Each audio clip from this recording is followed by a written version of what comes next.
You're listening to That'll Preach. Excited to have our guest on today. We have Dr. Greg Lanier. He serves as Associate Professor of New Testament at RTS Orlando, Reformed Theological Seminary in Orlando, Florida. He's also an Associate Pastor at River Oaks Church, which is a PCA church. He's written a bunch of books, Old Made New, A Guide to the New Testament Use of the Old Testament, the Septuagint, What It Is and Why It Matters, and also Is Jesus Truly God? How the Bible Teaches the Divinity of Christ. So it's quite the list of books, man. I mean, how do you crank all these out? You wrote these all in the past year, which is amazing. No, they were all. There's different things I've done. So yeah, it's been a privilege. So, yeah. Well, we got you here live, and we're in person for our theology conference, which was really great. I know, and you're getting extra money worth. I know. We're just squeezing everything we can out of this. But I had some great sessions talking about Old Testament canon, which is a fascinating topic. And you talked about how do we understand the Old Testament in light of the New, which is great. Mm-hmm. And but one of the books that I remember reading back in the day, and that I think has been a fascinating topic, is the Septuagint. And you've written a book about that. We'll have a link in the show notes if you want to get that. Yeah. But with my partner in crime, Will Ross. Shout out to Will Ross out there. But this is something that, I didn't really know much about until I went to seminary, mm-hmm.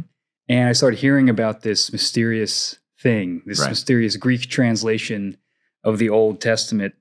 And so it wasn't something that I knew just in the common evangelical world. People didn't really talk about it. So I'm kind of curious, now that you've written a book on it, you spent a lot of time studying the Septuagint, what got you into this area of study? Right, yeah. And probably, one of the things that Will and I have been trying to do is increase knowledge among sort of ordinary people, because it has typically been a very scholarly, nerdy thing. You see the Septuagint mentioned in the footnotes of most English Bibles, and so it is a thing that you'll bump into, but not super well known. I probably didn't know much about it, actually, whenever I was in seminary.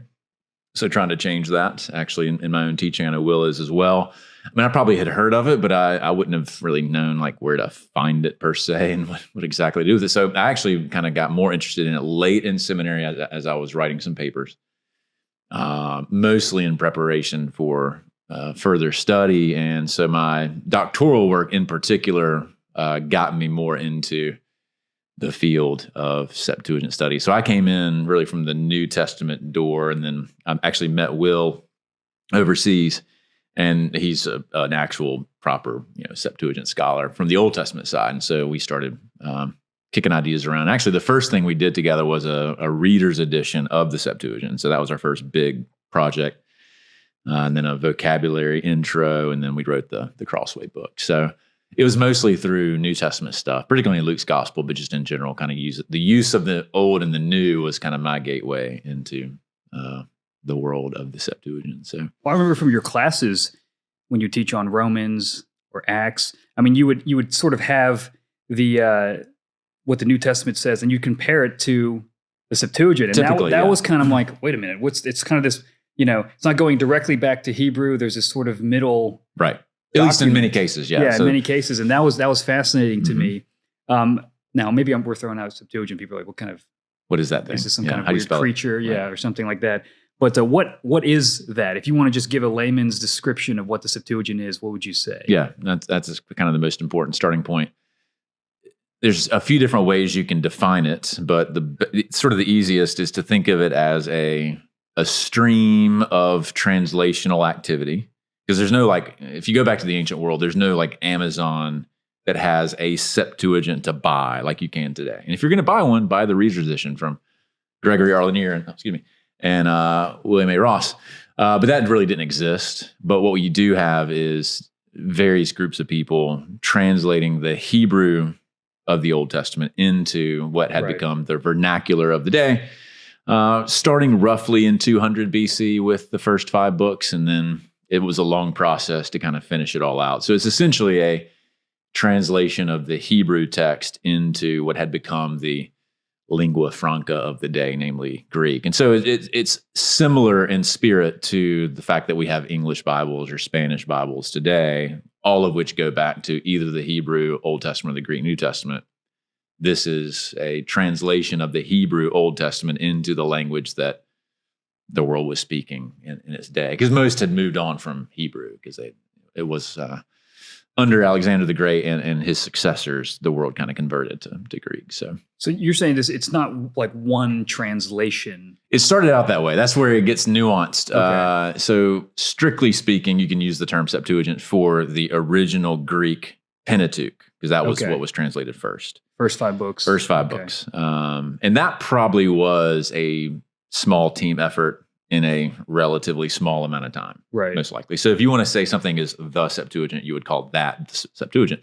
But Septuagint became a label for really what is kind of a family of translational activities, really, that took a long time, and a lot of different people, some in Egypt, maybe others elsewhere, working their way through the different books, and in fact, editing books in different, like once you have a translation of one of the books, it didn't just sort of stay put. Sometimes they say, they would correct it and start saying, well, need to make it better. And so you even have editing activity over time too. So it just makes it all complex. So for us, we would say, okay, it's basically like a river.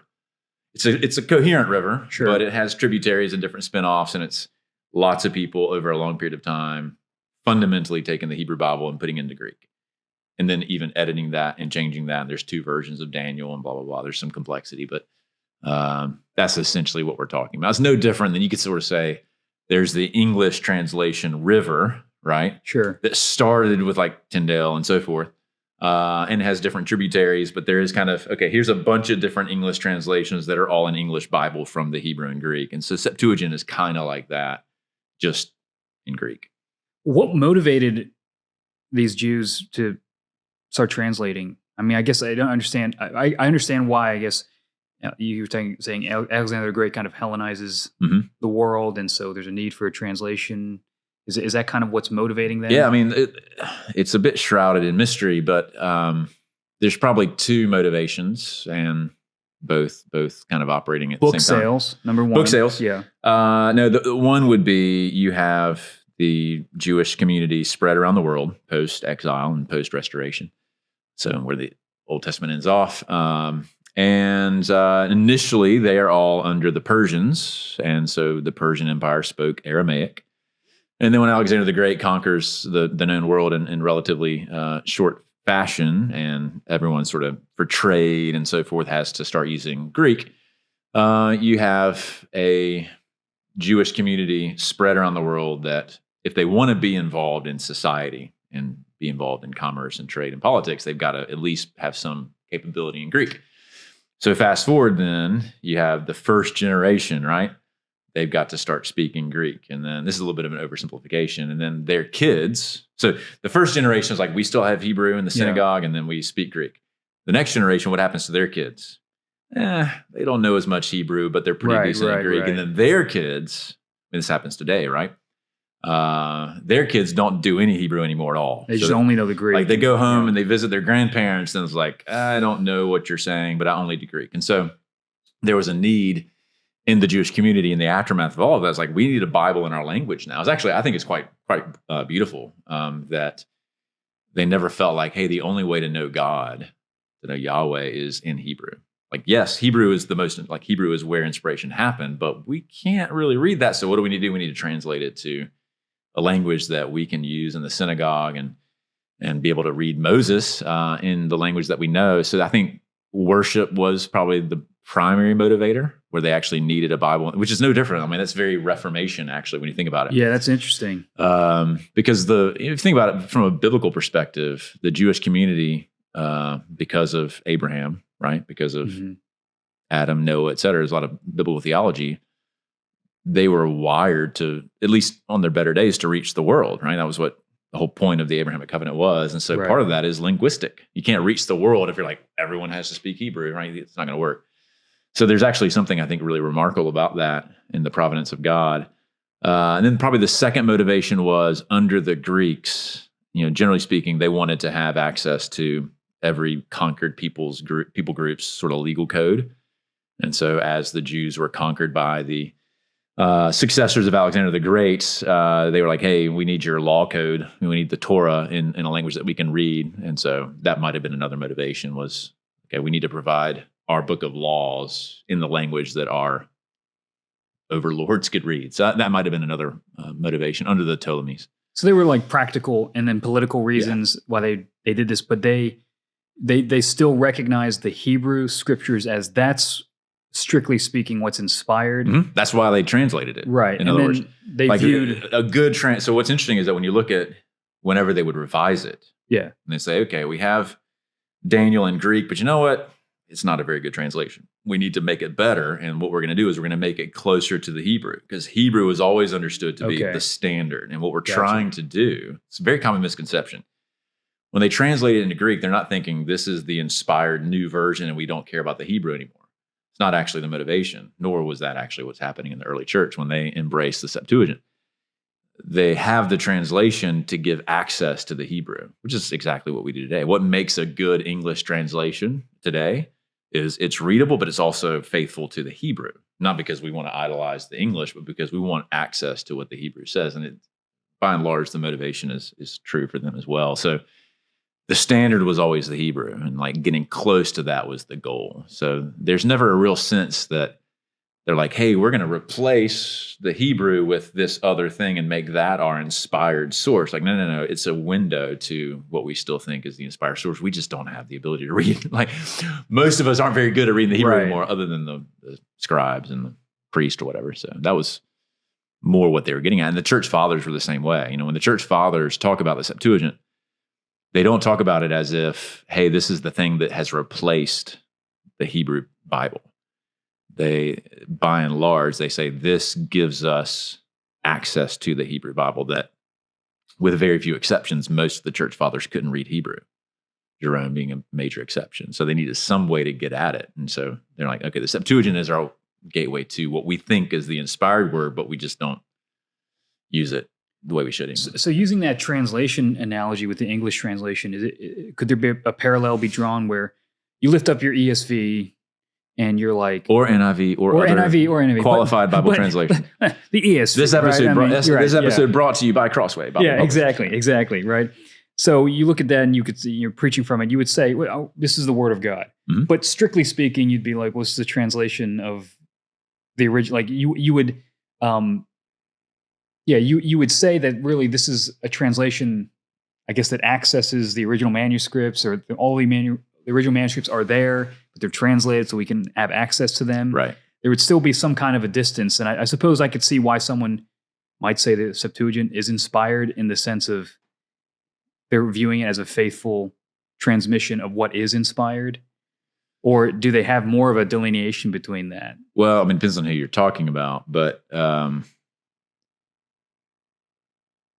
I think applying the category of inspired to the Septuagint is not really historically well grounded, although some did sort of apply that language, and there was a big debate among Origen, Jerome, and Augustine on that front. But at least what we try to do in the book at the end is, it's interesting to use the term Word of God.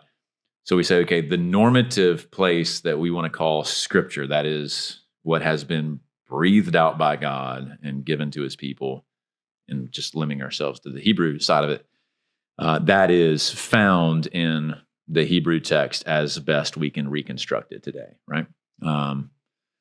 And by and large, with a few exceptions, that is where the locus of authority is found for doctrine, which is why you learn languages in seminary, whatever. And so that's pretty consistent throughout church history as well. And then we use the term Word of God for that middle ground, which is a faithful translation of the upstream original is, for God's people, the Word of God. And it's not a perfect taxonomy. We've taken some criticism for it, but our goal was to try to say any authority of that is simply derived from its upstream source, to the extent that it accurately reflects that upstream source. So again, the way you would judge. So if you're in a church in, pick a country, a non-English speaking country, just as an example, and you're preaching to some Swahili speaking people, as an example, you're not going to read the Hebrew typically, right? You're going to stand up and read a Swahili Bible. And what are you going to say? This is the Word of the Lord.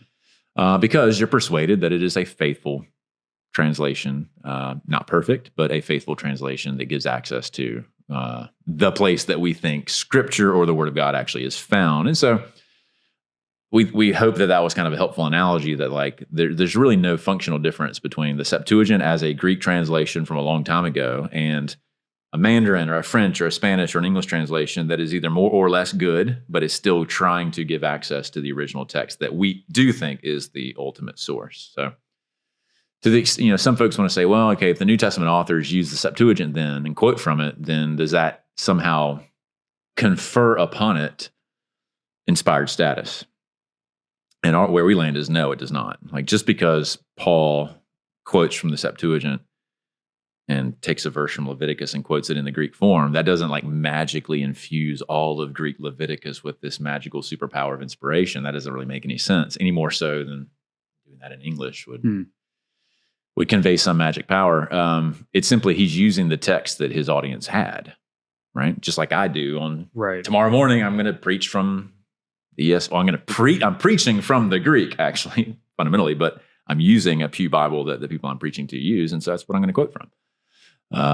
It would be weird for me not to do that. So I think that's a better way. It's like they're using the text form that their audience is familiar with, that conveys the meaning that is sufficient for the point they're trying to make. You're going to preach from the Greek. It's pretty awesome. No, I'm developing. No, I mean, okay. As a nerd, I derive my sermon from the Hebrew and the Greek, and then if you tell me that you're an NIV church, fine. That's what I'll read before I preach. But my sermon is developed from the original text. But anyway, that's a different point. It's funny. I saw on Instagram. It was like this KJV only guy where he's like, when I say KJV only, I mean I think the KJV can correct the Greek.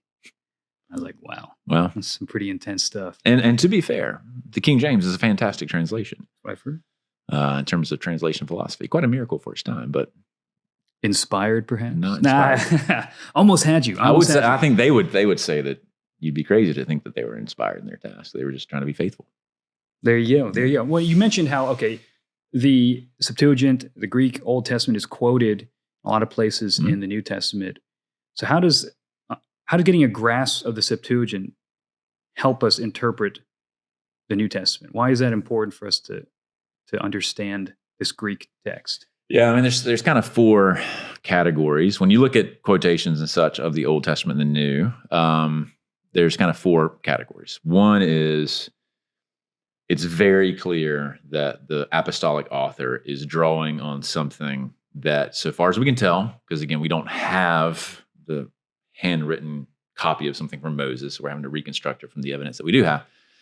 But so far as we can tell, they are drawing on something that is closer to what we know as the Hebrew and is different from what we find in the quote-unquote Septuagint. So a good example of that is, actually was going over that this morning when the Matthew 2 quotation of out of Israel out of Egypt I called my son, even though Matthew's writing in Greek, and he's quoting Hosea 11, the wording that he is using is clearly from the Hebrew, because the Hebrew says exactly that, just in Hebrew, out of Egypt I called my son. And the Greek that we know, as far back as we can reconstruct it, for Hosea 11 says, out of Egypt I called my children, which is not the same thing, it's plural. And so he can't be using, that argument wouldn't have worked for him. So he can't be using the Septuagint. He's got to be using some form that is the closest to the Masoretic. So that's one category where it's like they seem to be using something that's closer to the Hebrew. Then maybe there's three categories. Then there's a middle category, which is the Greek and the Hebrew are functionally indistinguishable. Okay. So you wouldn't know either way. So a lot of times, like when they quote Leviticus 19:18, the Hebrew says one thing, the Greek says verbatim what the Hebrew says. It's not hard. There's no mystery here. It's a very faithful word for word rendering of love your neighbor as yourself. And then when the New Testament authors quote that verse multiple times, they're all identical.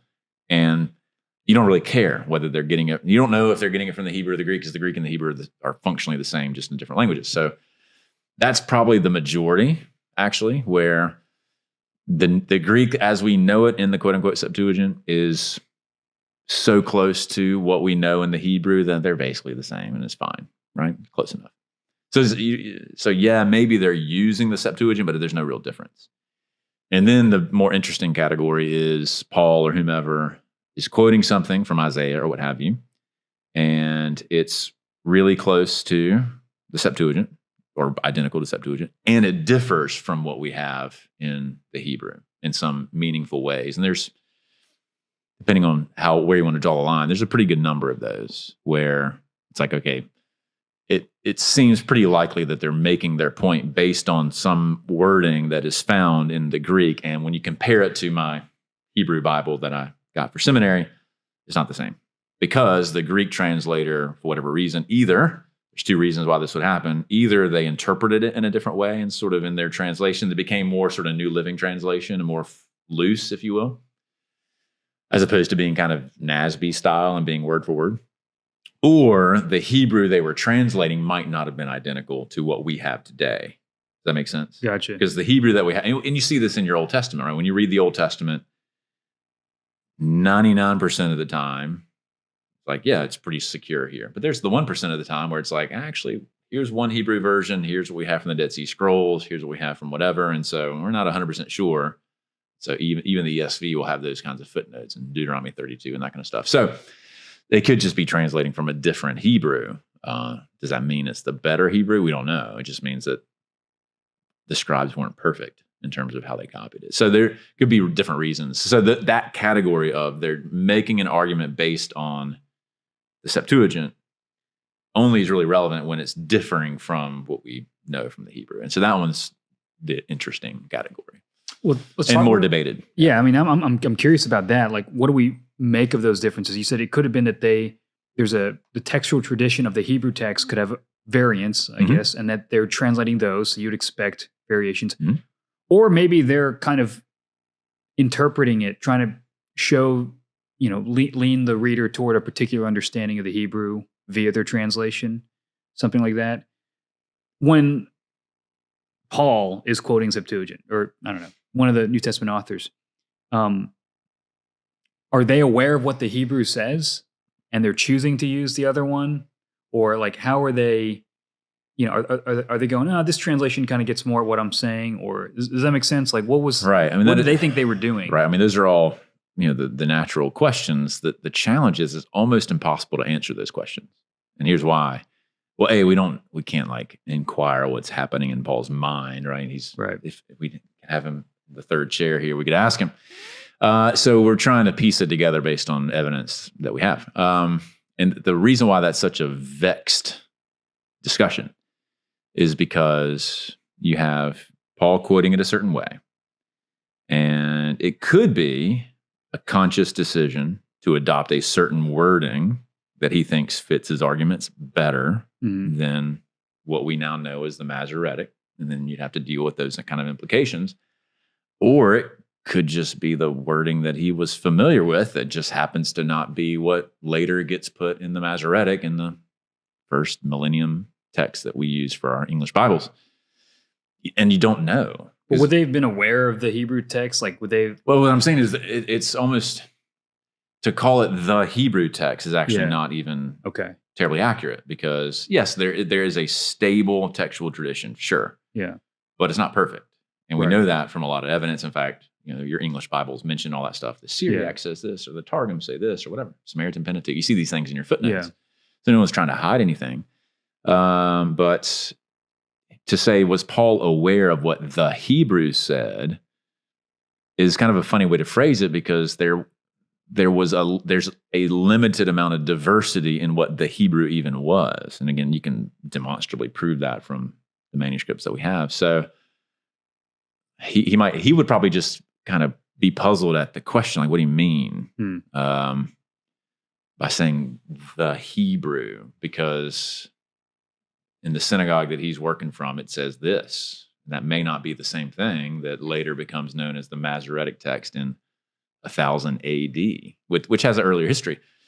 So it's kind of a funny thing to ask. Like, you just don't know. I guess I'm wondering if the Bible he grew up with was the Septuagint. Does that make sense? Like, if that was, I think the Bible he grew up with is similar to what we have today in a certain sense, where I grew up with the NIV 84, so my memorization of certain verses is NIV 84. Okay, and then I read it in the ESV, and I'm like, it's different than what I grew up with. Yeah. Or I read it in NIV 11 or CSB or whatever.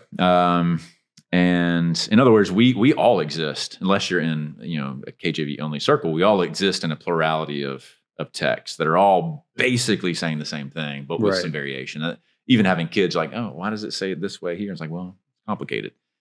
Having to explain those kinds of things. And so my sense is, as Paul is traveling around, as a Pharisee, certainly he would have known Hebrew and would have interacted with the Bible in Hebrew. That doesn't mean it was always everywhere the same Hebrew. You could have local variations in Jerusalem where it got copied slightly differently here. And if he's on the road, he doesn't have a whole Torah cabinet with him. Right? Those are huge. And so when he gets to Corinth and he's going to write some stuff, he's got to go to the local synagogue. It's like, oh, it's slightly different there. And maybe it's Hebrew, maybe it's Greek. Don't know. It could be both. And so so maybe the takeaway is it's actually just way more complicated than I think folks realize, which folks don't like complexity. I get that. I don't like it either. I mean, I think it's fun. It helps pay the bills for me, but it's like to ask these kinds of questions. I hate to not give solid answers, but it's actually really hard to pin down because you're like, take Matthew as another example. Matthew was bilingual. He was Levi in his Jewish side of his life. He's had two names because as many did. He was Matthew for his day job as a Roman tax collector, right?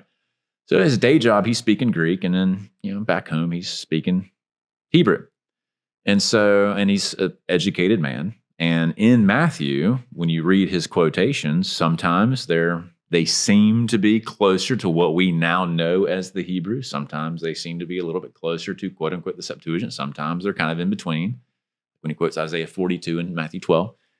And so you're kind of scratching your heads like, well, which Bible is he using? And you're like, well, like all of them, because he's multilingual and an apostle who's traveling around and using what he had. Maybe he's memorized some of it. Sometimes he's quoting from memory. Sometimes maybe he's looking at a printed text, but it might not be exactly the same in Capernaum as it is in Jerusalem, or whatever. So it's all just complicated. When you have memorization, local variant copies, the linguistic stuff with Hebrew and Greek here and there.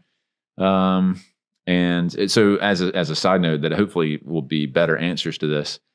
So Will and I are editing a volume with systematic theologians, historical theologians, and so on, Reformation people and so on, that is trying to answer some of these questions in a more helpful way. We tried to in the Crossway book, but only got part of the way there. And so it's going to be called The Authority of the Septuagint, a sort of multidisciplinary perspective. And so we have people much smarter than us, John Fesco and others, who are saying, okay, how do we grapple when we believe in certain doctrine of Scripture and a certain doctrine of the preservation of the Hebrew and the Greek? Yeah. How do we grapple with some of these questions of, well, what if, here's another example. What if Paul cites this verse from the Old Testament, and the wording he uses is different than what Matthew does and is different than what James does, which actually happens for passages where they are all going back to the same text, like Deuteronomy 6, 4 and 5, or Isaiah 6 is another example. It's quoted in all four Gospels plus Acts, and every single quotation of Isaiah 6, 9 through 10 is different in Matthew, Mark, Luke, John, and Acts. And so what do you do with that? How do we think about that in light of these considerations? And one of the people contributing is like, it kind of just seems like the New Testament authors didn't care about the question, that they're just using whatever text they had available. Yeah. They didn't sort of pour all of this angst about things. They're like, okay, I'm writing to this audience. I'm in Antioch. Lo and behold, I looked up the copy of Isaiah 6 in Antioch, and this is what it said. And then maybe I tweaked a little bit. I dropped a word. I summarized it, because we do that when we preach. It's almost like they didn't seem stressed about it, because they're just using God's word to preach. They just didn't feel as like uptight about it as maybe. And so anyway, we'll see. And we'll see where it goes. Well, maybe we wouldn't if we lived in those days, right? Because quotation standards are so different. There is no app with the Bible on it in that day. The printing press era, the digital era, makes everything so different. Where we think, like when the ESV, not to throw stones at them, when they said we're now doing the permanent edition in 2016 of the ESV, and everyone pitched a fit, like, what are you talking about? Like, this is it forever for the next 500 years, or never changing it? And they backed off of that because, like, look, English changes, we update stuff. We find new manuscripts that maybe correct our reading. So like there's a new edition of Revelation coming out by the Brainiacs in Germany, and it'll impact the future editions of the Greek New Testament, and it has 100 changes in it. I don't know what they are yet. Haven't bought it yet. But so it's like, all right, what are you going to do with that? Because now we think, based on our evidence that we've gathered over the past 50 years, that actually we need to tweak it here and there, and this is a better version of Revelation. So that kind of stuff keeps happening. Have you read the Gen Z Bible? Is that the one with like emojis and stuff, or I don't know? It's got all kinds of Gen Z. You would love it. Oh, nice. You would love it. You would love it. So point being, it just was a profoundly different world. And so maybe part of the Septuagint stuff is sort of getting back to like, hey, let's be historically grounded, and hey, we don't have to panic, but also let's know really what's happening back then. And I find it to be really interesting and engaging. But so what do we do when? I mean, is there an example in the New Testament that's notable where there's a quotation from the Septuagint that the wording is clearly very different from? Oh, sure, there's several, yeah, from the Hebrew, and when you come across that, how do we think through that? Yeah, so a good example. I had my computer in front of me. I could do a better job with this, but in Romans 15, Paul quotes a bunch of Old Testament passages, kind of as it clinches argument, and mostly from Isaiah or Deuteronomy or what have you. And he's trying to like seal the deal on his argument that the salvific fate of Jews and Gentiles has been intertwined in the purposes of God, and he's been riffing on that as a way to bring unity to the church at Rome and the competing factions of Jews and Gentiles. And so that's why he's done Abraham, and he's Romans 9 through 11 and all those kinds of things. So in Romans 15, he's dancing around different places. And one of the quotations from Isaiah, very clearly, the wording is only from the Greek there. And it's essentially, it's the crescendo of a comment that, actually this is from Deuteronomy. It's Deuteronomy 32, not Isaiah, where in Moses' farewell song, one of these verses concludes with, and the nations will hope in his name. And for Paul, it's like, exactly. And the hymn. That's what he's getting at. Yeah. Whereas the Hebrew, and again, if I had my computer in front of me, I could quote it better, but sort of going off memory, is I think something like the coastlands await his law or something along those lines. So don't quote me on that. But it's like, yeah, that's obviously not the same. Yeah. But you can make a pretty good argument that the translator of Deuteronomy or Isaiah, I'm confusing my categories here, but it's been a long day. They're doing a faithful paraphrastic translation, and Paul's like, great, I'm just going to use that. Or maybe he wasn't even aware, right? He could have just been like, this is just the version that I've memorized growing up. Or it could be a different Hebrew version that we don't have. So for me, I don't worry too much about it because Paul did what he did. And either he's adopting something that does better fit his argument because maybe he thought it was a better translation, or version he uses is the same as the Hebrew he was aware of and just isn't the same as the Hebrew that we have today, or something like that. So I don't lose. But a lot of sleep over it. Is the meaning different? Like, is the meaning contained within the Hebrew that maybe the translation is a gloss of it, or yeah? Or I mean, I think that's often the case. Okay. Yeah. Are there cases where the Septuagint has a verse that it translated to where the actual meaning is changed? That's not what the Hebrew author is trying to say. I guess one question would be like, who decides that? And I'm not trying to be like super postmodernist, but what am I trying to say here? I don't think there are any major situations where there's a massive difference. And the reason why I'm sort of hesitating here is the thing that you can never really answer, and this is something that once you get in the weeds of Septuagint scholarship becomes so clear, is you don't always know what the Septuagint translator is even translating from. Does that make sense? So whenever you read books on the Septuagint, they're like, oh, this is different. Like, but it could be different because either they were doing some sort of weird interpretation that doesn't fit with the meaning of the original, or they just had a different Hebrew, right? And they're doing a perfectly fine translation from a Hebrew that we no longer have. And it's just really hard to ever prove or disprove either one of those options. And so, but that would mean that there was another Hebrew that you'd have two Hebrew variants that contradict each other. Well, it depends. Yeah,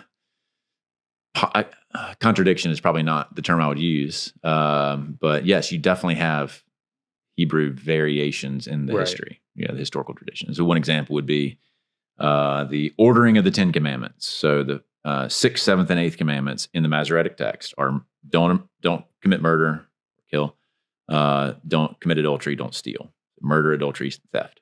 And so that in Exodus 20, Deuteronomy 5, that's the order. Same order shows up in other Semitic languages. But the oldest copy of Deuteronomy that we have is something known as the Nash Papyrus. It doesn't go in that order. And then if you look at the quote-unquote Septuagint of Exodus 20, it's also not that order. If you look at Deuteronomy in the quote-unquote Septuagint, it's yet another different order. Adultery, murder, stealing, or stealing, adultery, murder, or whatever. There's all these permutations. And when you look at the New Testament, Matthew goes one way, Luke goes another way, Paul goes a different way, James goes a different way. They don't all agree on the same order of those three subgroup of commandments. And so you're like, all right, well, what do you do with that? I don't know what you do with that. And that's just the data. It appears, based on the Nash Papyrus, that there was a different Hebrew ordering that isn't the same thing as a Masoretic. Right. Now, does it make a big difference? Not really, but it is true. I mean, we just know that we have those kinds of things. And again, I don't think our doctrine of Scripture is like jettison on the rock because of that. Our doctrine of Scripture says that inspiration happens in the original autographs, which we don't actually have, thankfully, because we would turn them into some sort of amusement park and idolatrous thing, right? Yeah. If they turned the bronze serpent into an idol, Nehushtan, imagine what they would do if we actually had, the writings of Moses. So, but the fact that God has, in his wise providence, prevented us from having the actual, this is what Moses wrote, I think is actually a kindness. But the downside is the copying process was not perfect across the board, right? I mean, never is. And so you do have different Hebrew copies and you just deal with the data. So I mean, the reality is if you look at your English Bible, ESV included, many, many times they don't accept the Masoretic reading, even though on the whole they do. But there are plenty of times where they say the Masoretic says this, but we're going with this alternative because we think that actually is probably authentic and that the Masoretic is wrong. And all the English Bibles do that. Does that make sense? So you're saying that when they choose the Septuagint over the Masoretic, it's because they think that that's tracing to a more accurate tradition that maybe we don't have. But we might not have it in Hebrew, but we have it in Greek, and the Greek comes from the Hebrew, and it's different, and therefore it might be better. We just don't. And that's where the nerds kind of get together and try to sort it all out. It's a very complicated argument, and you have to handle it case by case. So again, to be clear, on the whole, the Masoretic text, I think, best encapsulates our best approximation of what we think God inspired Moses and Ezra and everyone to write, David. But even the Masoretes didn't think it was perfect, right? That's why they're making footnotes and comments and margins and saying, actually, it says this, but it should mean this, and they do the vowels differently, whatever. So when you take Hebrew, you learn all these kinds of things. So even the Masoretes weren't under the impression that they had perfectly preserved it, right? Because they were fallible. And so we just roll up our sleeves and do the hard work of saying, all right, here's the evidence. What do we think best we can tell the original text would have said? And that's a process that we go through. So and so point being, there could be competing options and you sort it out. I don't think that's like, that's a fraction of them, but they're important. I think some of these things are more scary when they're unexamined than when you actually get in and you're like, oh, you know what? It's more complicated than I thought. Mm-hmm. But the mere presence of complication doesn't mean, that you have to throw out your doctrine of inspiration or anything like that. And the fact that even people, you just got to have a better doctrine of inspiration. Actually, fundamentally, that's what it's about. So, I mean, if you ask Will or ask me, working on the Septuagint, has that caused you to like doubt things? Like, no, actually, it's called it. Even though sometimes it seems scary, right? And you ask these questions, and I ask those questions too. The more you do the research, the more you realize, okay, it is way more complicated than I probably realized. But there are good answers, or at least we're trying to come up with a way to wrestle with the data honestly and also, confessionally and faithfully. And I'm happy that there are, people out there that are doing the work. to try to say, look, the bad option is to look at some of the messy, complicated data and just say Bible is fallible. That's an option that many people take. But I think there's a much better option, which is it's complicated and we don't always have all the answers, but here's the direction to kind of approximate the answer and affirm what we're persuaded needs to be affirmed about the nature of God's word. So, well, you said something last night about how, we don't want to have a brittle understanding of the inspiration of Scripture, and also that, you can still, for the layperson, you can trust, the Bible. We don't have to be, I guess, panicky about these kinds of things, but it's important to look into them, right? And I remember you saying too, it's actually remarkable how much is preserved, like how much agreement there is. Like you were talking about the New Testament canon among all the traditions. The fact that there is an agreement is remarkable, or the fact that we do actually have a Masoretic text is remarkable, or the Dead Sea Scrolls or stuff like that. Sometimes we can only look at the complicated stuff and not realize how much we take for granted that's there. Yeah, and even so if you think of other literature. My esteemed colleague in Orlando was talking about this recently in a faculty meeting that you take something like the Epic of Gilgamesh, very famous, read it in high school. And he said, actually, one of the things that's kind of interesting in sort of Akkadian cuneiform studies is that, like, there's not really the Epic of Gilgamesh. What you have is a plural tradition of, okay, well, there's this version and there's that version, there's that version. That, I mean, the same thing is true like of the Iliad. And I mean, even Shakespeare kind of has lots of complexities. And so it's not surprising that we would see complexity in the data. Same thing is true with anything. Because again, they don't have computers. They don't have Google Drive. And so even though God is superintending the process to preserve his word, there's, scribes and copyists just weren't perfect all the time. And so so you can either ignore that or sort of chalk it up to like conspiracy theory, blah, blah, blah. You can either run with it and say, okay, we can't trust the Bible at all. Or you can say, all right, fair enough.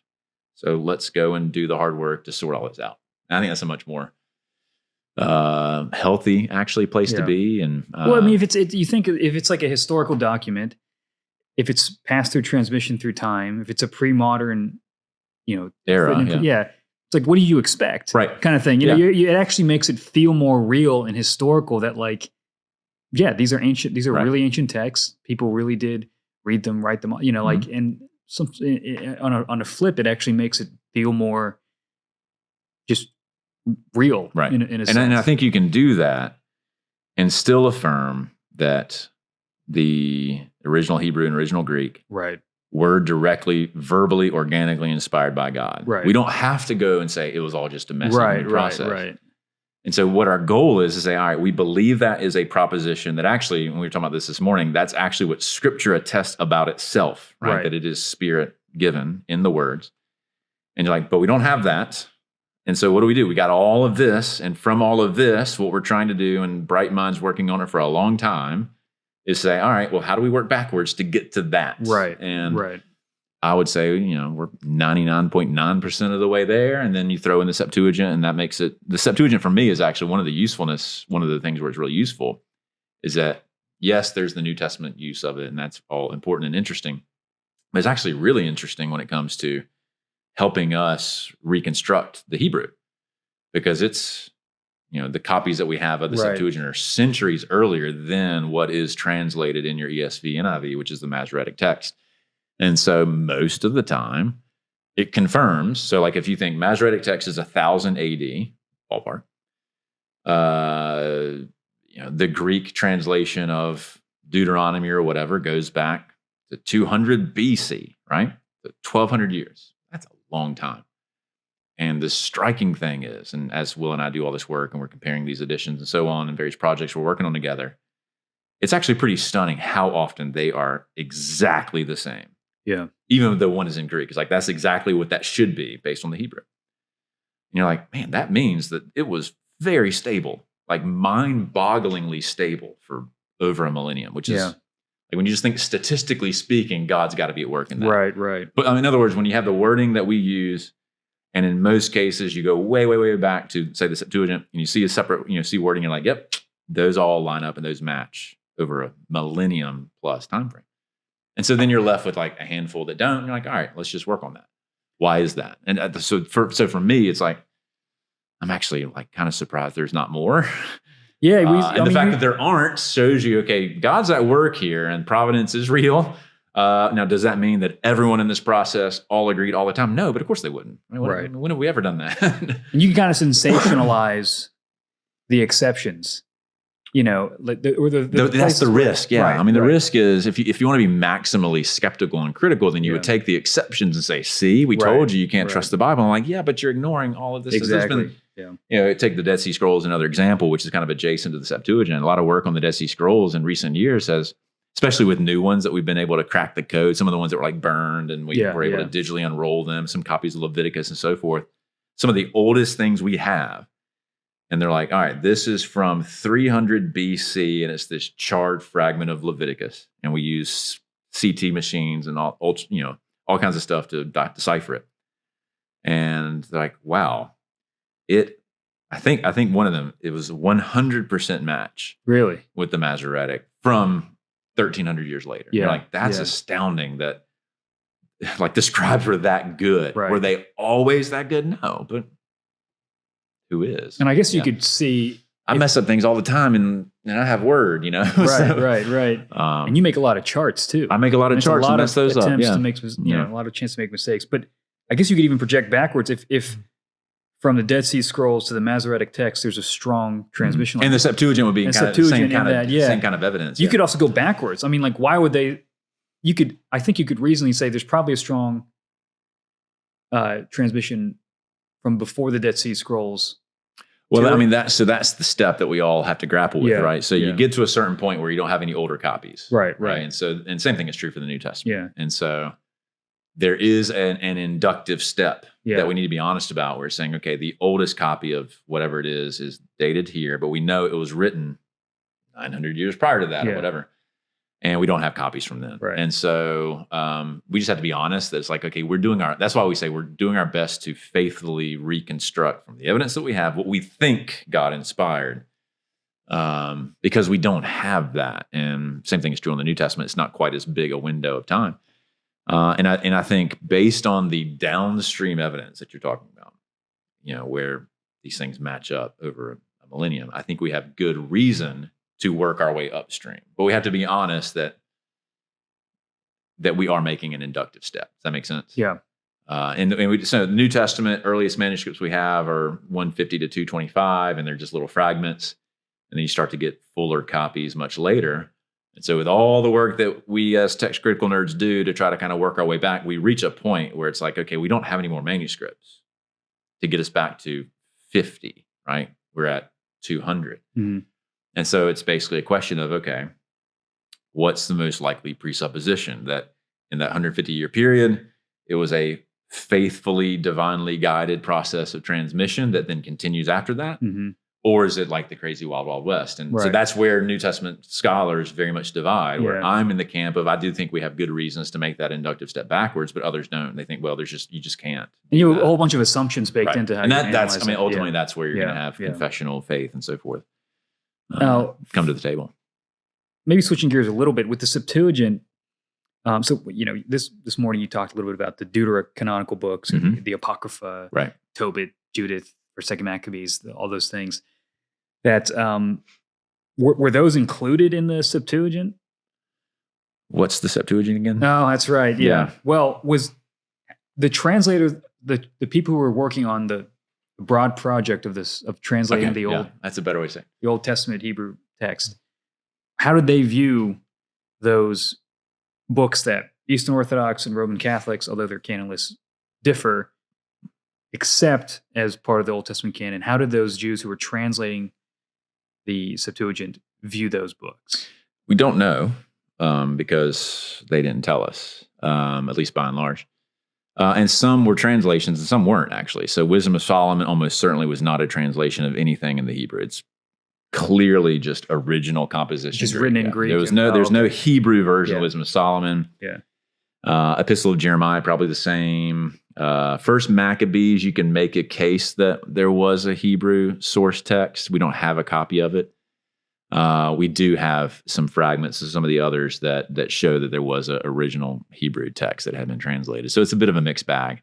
And we know for certain that Sirach is a translation, right? Because they tell us that, this grandson Ben Seer's grandson say, hey, my grandfather wrote this in Hebrew and I'm translating. It's really hard.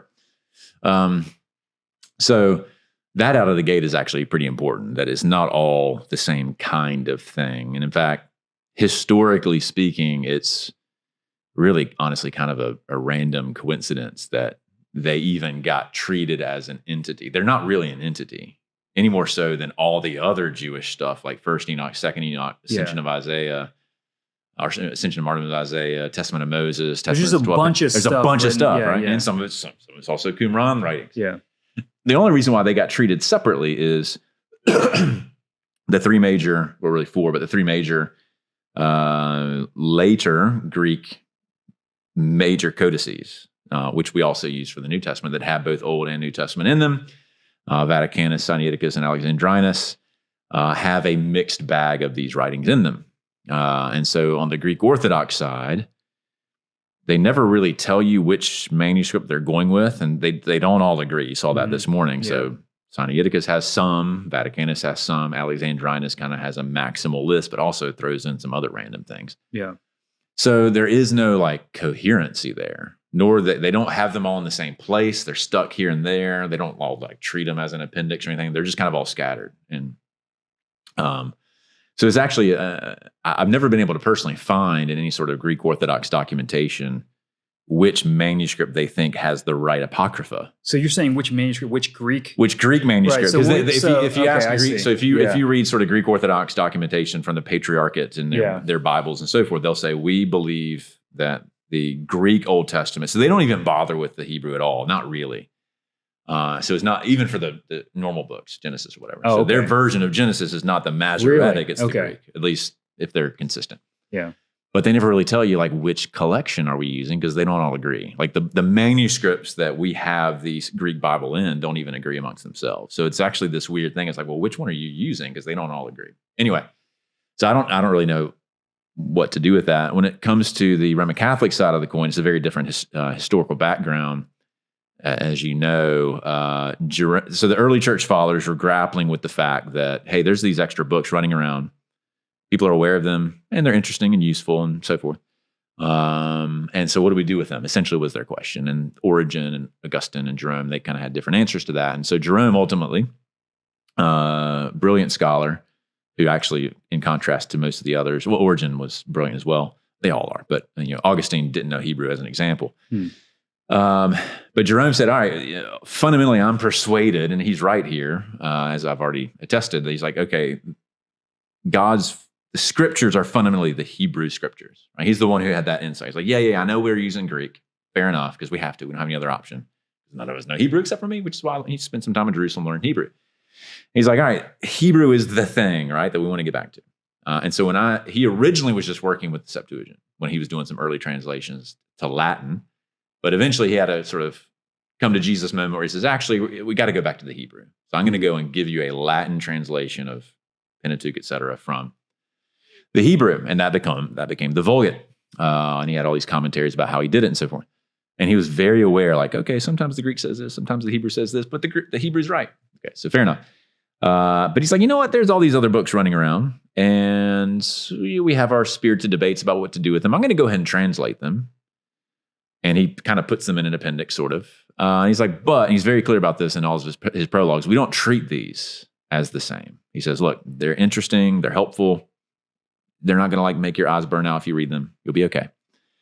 But don't use these to establish doctrine. And so it was his choice to take some of these Apocrypha and translate them into Latin because they were in most of these Bibles. It's like, I'm going to do it, but don't use them the same way that you would use the other books. And unfortunately, especially when you get to the Reformation era, because essentially what the Protestants did is they said, all right, we're scrapping the Vulgate. Kind of. They still often use the language, but they're saying, okay, we're going to go back to the original. So we're going to go back to the Hebrew and Greek, which is what Jerome would have wanted them to do anyways, because that was the kind of guy he was. So we're going to not use the Vulgate anymore. We're going to go back to the Hebrew and Greek, but Jerome's right.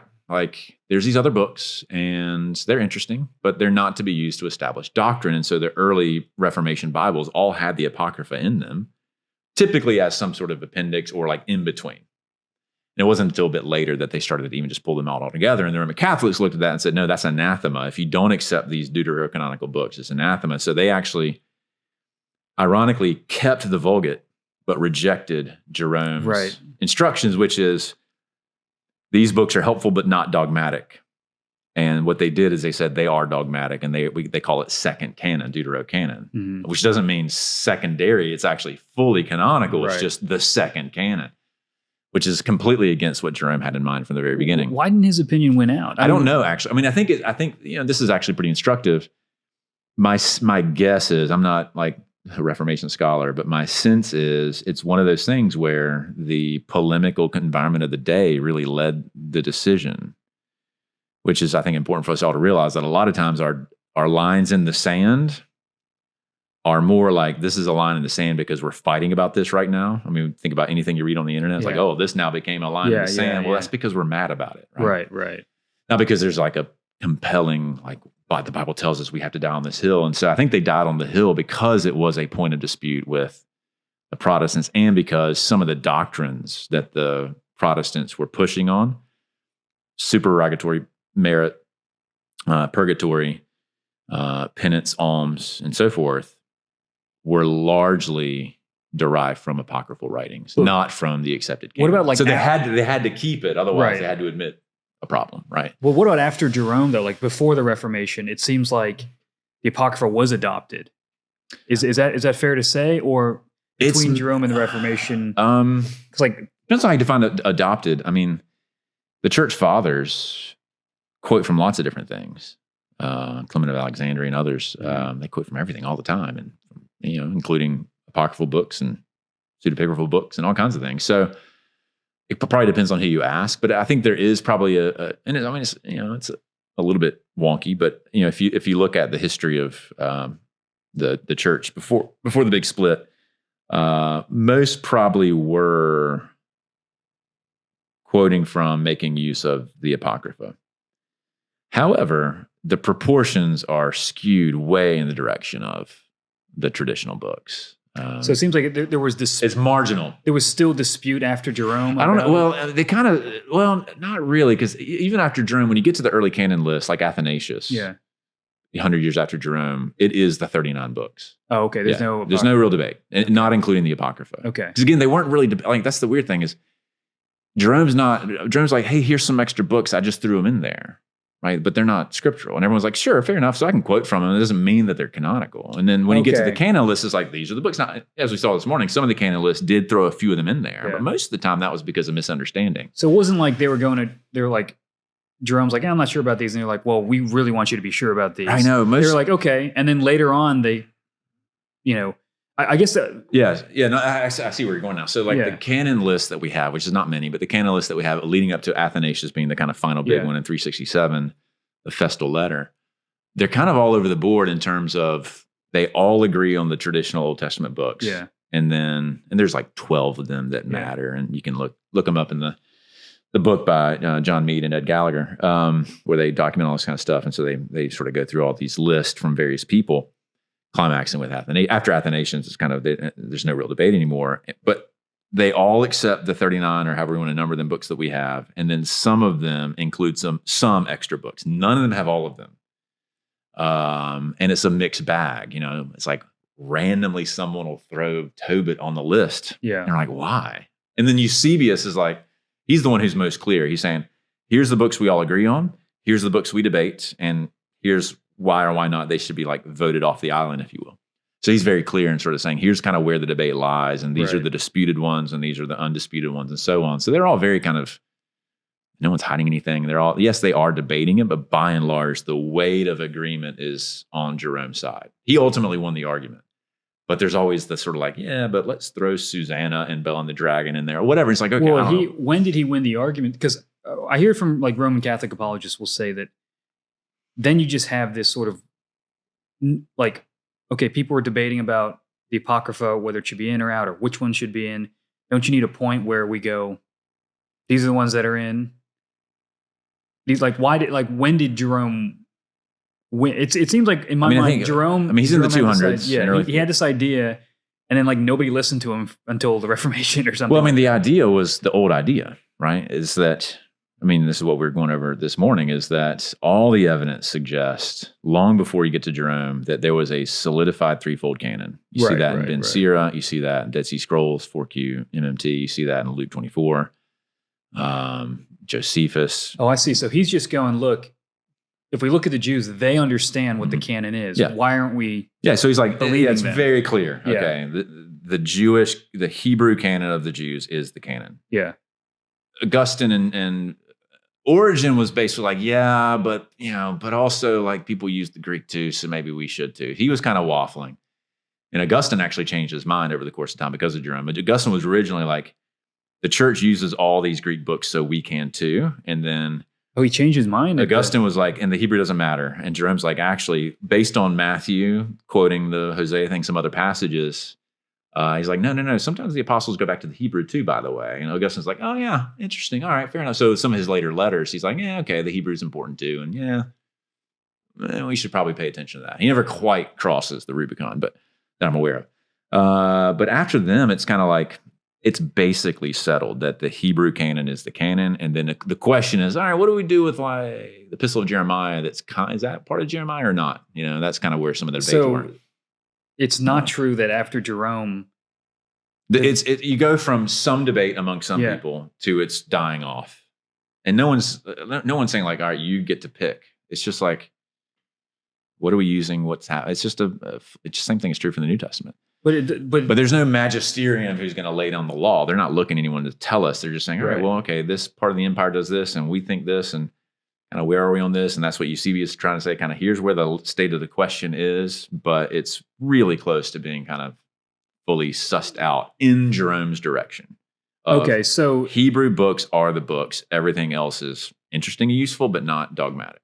And so even if, like at the time of the Reformation, or right before it, would most of the Pew Bibles have had the Apocrypha? Because if that's the case, it seems like Jerome's opinion didn't win. Well, what would the Pew Bible have been? For Europe, at least. It would have been the Vulgate? It would have been the Vulgate. So what does the Vulgate have in it? His caveat. Well, it has the Apocrypha, but it may or may not have had his caveat, right? Interesting, okay. But you go to Palestine, right? And because there is... So I mean, that's the thing. You got part of the empire has converted to Latin, and their Bible is the Vulgate. Okay, and the Vulgate has the Apocrypha. Yeah, that Jerome said, yeah, this is interesting, but don't use this to establish canonical doctrine, and that's what they ignored. The Greek East Byzantium is using what? The Greek Old Testament that had some of the Apocrypha, and then the Palestinian community is using what? The Hebrew text that ultimately becomes the Masoretic text from the sort of Babylonian period of crystallization. So you have, that's kind of where in the sort of in between, that's kind of what you have. Right. And so then the Protestants come along and say, okay, we're going to follow Jerome's lead, go back to the Hebrew. And some of the early confessions. I mean, it's all, this is the history. It's almost like Jerome, the guy who's like, don't make this part of the canon. His work becomes the reason why it became viewed as part of the canon. At least for the Roman Catholics. At least for those who are using his translation. Gotcha. Yeah.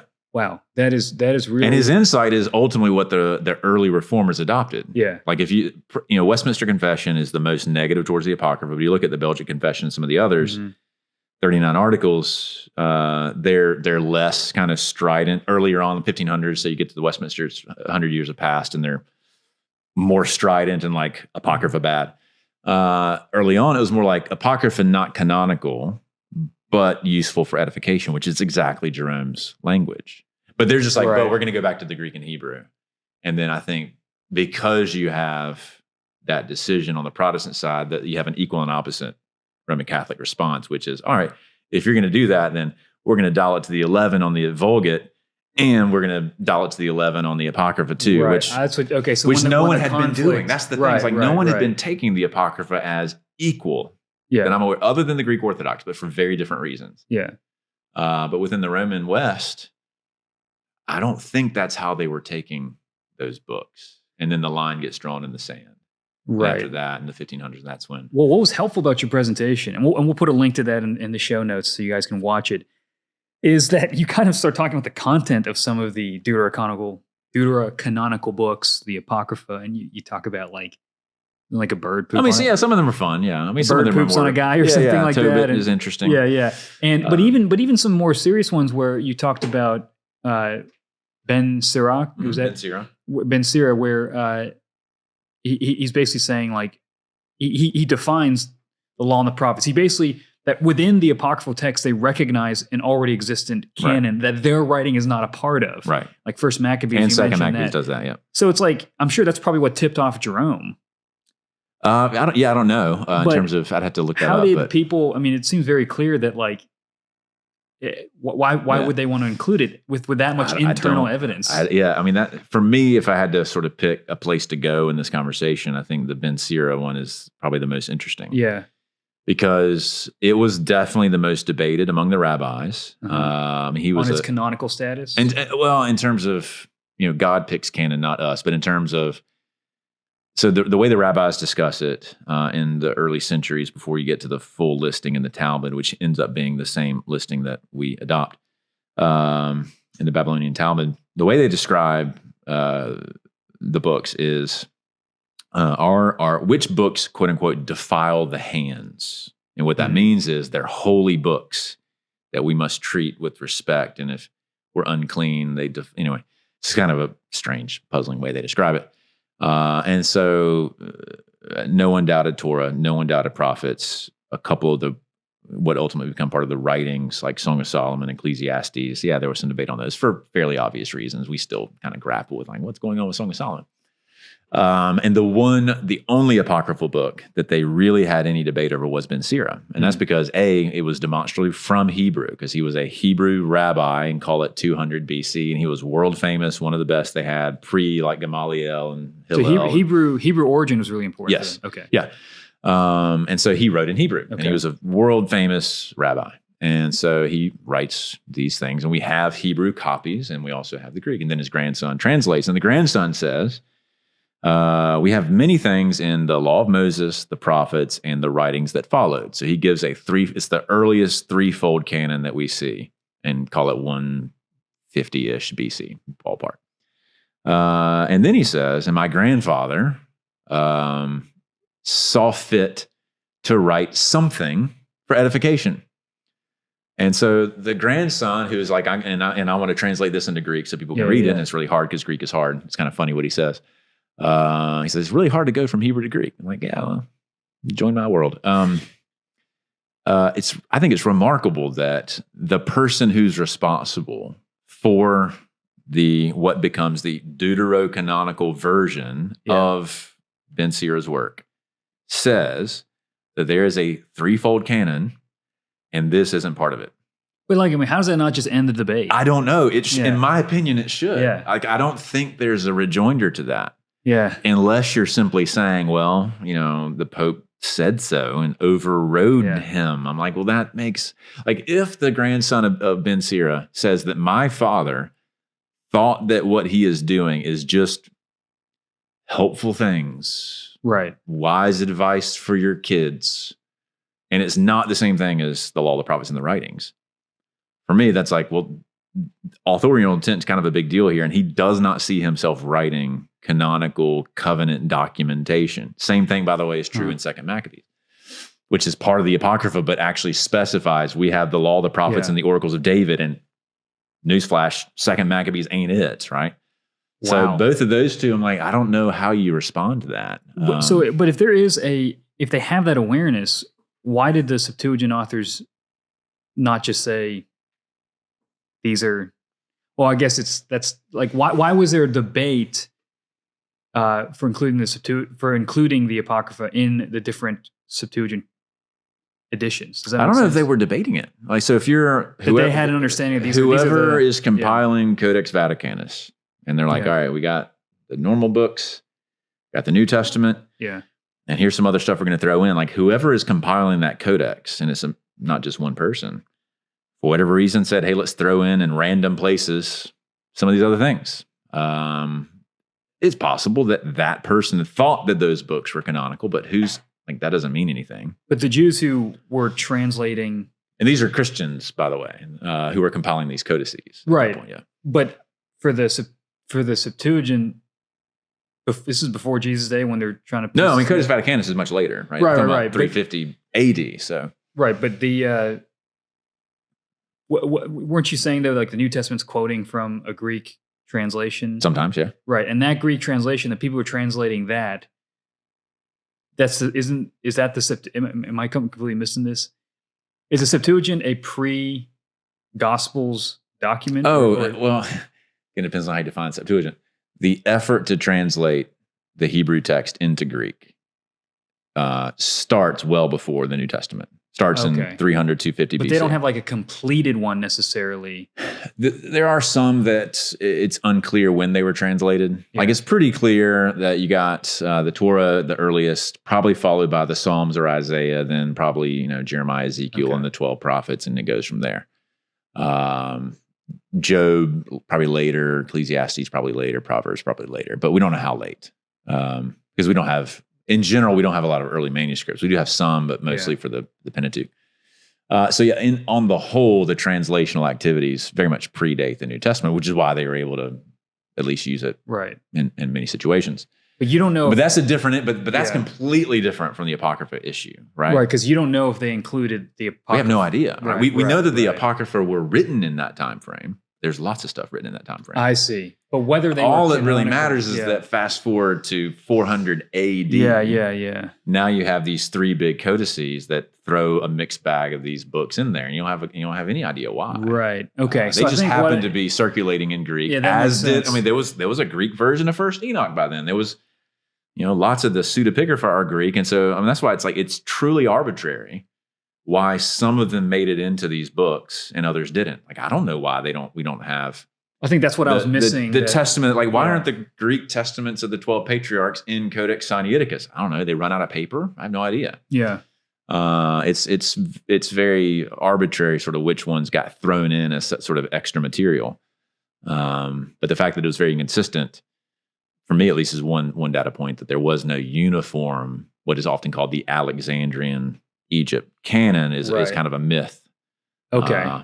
And so one thing to realize is that, given that our job is not to create canon, but to recognize canon, that does mean that there is room for people to not have full agreement, but that doesn't mean anything at the end of the day, because who picks canon?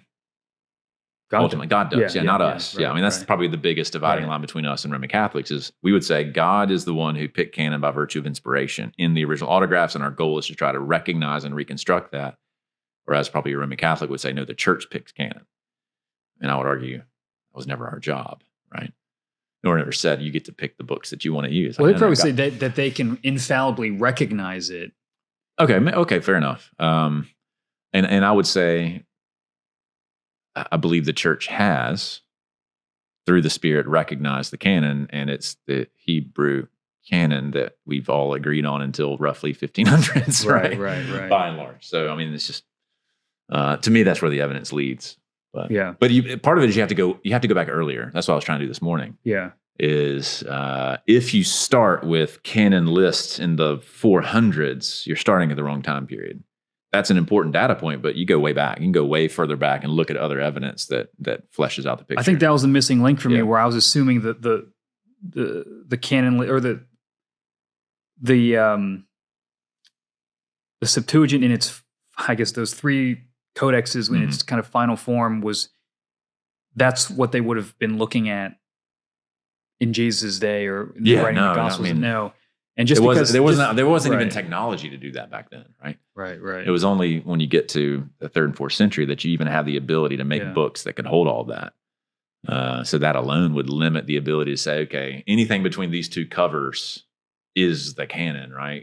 Codex, the contents of a codex doesn't necessarily mean that's what you think your canon is. Because we do the same thing with our Bibles today. We got a bunch of, one of my old Bibles has all the Reformation confessions in it. Yeah. And even though I revere them, they're not canonical, right? They're subject to correction and so forth. But they're in my Bible. Yeah. I take them to church. just because between those two covers doesn't really say anything about the canon. It might help you clarify what is canonical. And if something's not in there, then that would be a bit of a problem. Right. But that's not what we find.